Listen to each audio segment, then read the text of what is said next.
Assalamualaikum guys, welcome back. Kalau tanya aku pasal bola ataupun ada antara korang yang request untuk aku ulas pasal industri bola sepak negara, Waimah satu dunia pun, korang tanya pada orang yang salah sebab itu bukan dunia aku, atau ibarat kata sebahagian daripada netizen, kita bukan ahli untuk cakap pasal bidang tu. Tapi apa yang jadi baru-baru ni, yang itu aku minat nak ulas. Sebab ada beberapa perkara dalam kepala aku yang aku nak kongsi dengan korang. Kita sembang dulu apa kisah dia. Kisahnya dalam 2-3 hari lepas, kecoh dekat internet bila beberapa gambar dan juga video menunjukkan beberapa individu dipercayai petugas dekat Stadium Nasional Bukit Jalil terpaksa tolak air secara manual guna penyodok dan juga cardboard untuk pastikan permukaan padang tak bertakung untuk perlawanan antara Malaysia dan juga Bahrain untuk kelayakan Piala Asia 2023. Benda tu memang jadi bahan jenaka netizen dan ramai sebenarnya berpendapat tak sepatutnya perkara macam ni berlaku. Tapi macam mana pun, Perbadanan Stadium Malaysia bagi tahu yang diorang tak keluarkan arahan untuk pakai penyodok ataupun cardboard untuk bantu buang air dekat padang. Kata CEO PSM, tindakan yang kita tengok tu sebenarnya tak sepatutnya berlaku dan ada risiko boleh rosakkan rumput.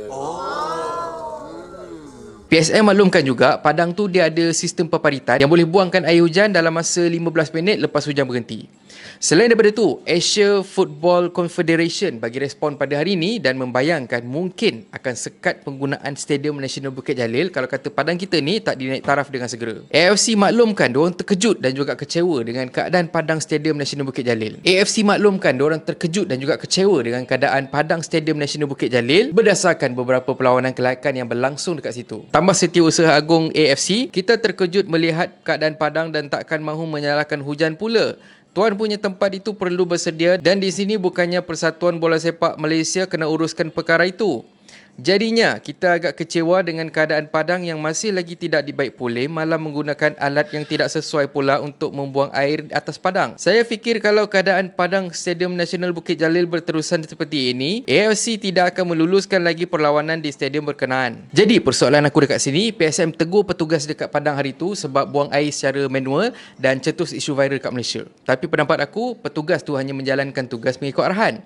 Aku tak rasa diorang akan pandai-pandai pergi dekat tengah-tengah padang untuk buat kerja yang tak diarahkan untuk diorang buat. Jadinya, kalau bukan manager dekat bawah PSM yang arahkan petugas tu, siapa lagi? FAM ke? Aku tanya je, aku bukan tuduh. Satu lagi soalan, kalau sistem peparitan dekat stadium tu okey, takkan wakil AFC boleh keluarkan statement macam yang aku bacakan tadi? Jadi, apa punca sistem peparitan dekat stadium Bukit Jalil tu tak dapat berfungsi dengan baik? Pun sama juga, aku tanya je sebab aku tak tahu. Aku dekat sini tak nak pun kaitkan benda-benda ni semua dengan politik macam sebahagian daripada netizen. Cumanya sebagai rakyat Malaysia, aku pun nak juga rasa bangga bila fasiliti kita boleh diguna pakai untuk acara-acara international. Tapi apa pun, aku ada benda yang aku nak kongsikan dengan korang. So, jom kita... Dah lah, aku dah lama dah tak pakai video breaker pengajaran tu. Sekali bila kata keluar kandang, terus kau tutup aku kan.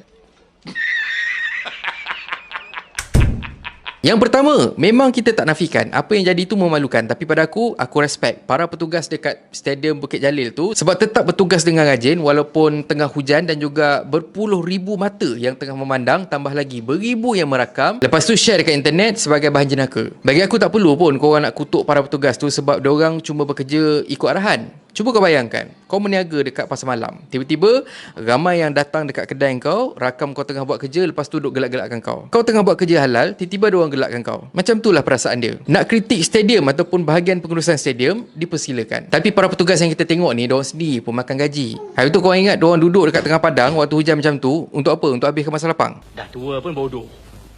Pada pengurusan tertinggi, buatlah kerja elok. Kita dah banyak kali dah malu dengan prestasi bola sepak Malaysia. Takkan bila kita jadi penganjur dekat sini, kita masih lagi nak tanggung malu sebab fasiliti, ibarat kata netizen yang aku baca dekat portal, fasiliti bertaraf cap ayam. Malu dah lah yang pernah kena catu.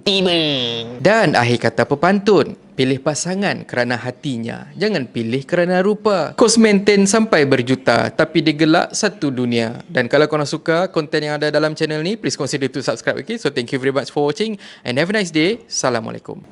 Tengok tak ada yang memerhati tu. Alah sayang, alah.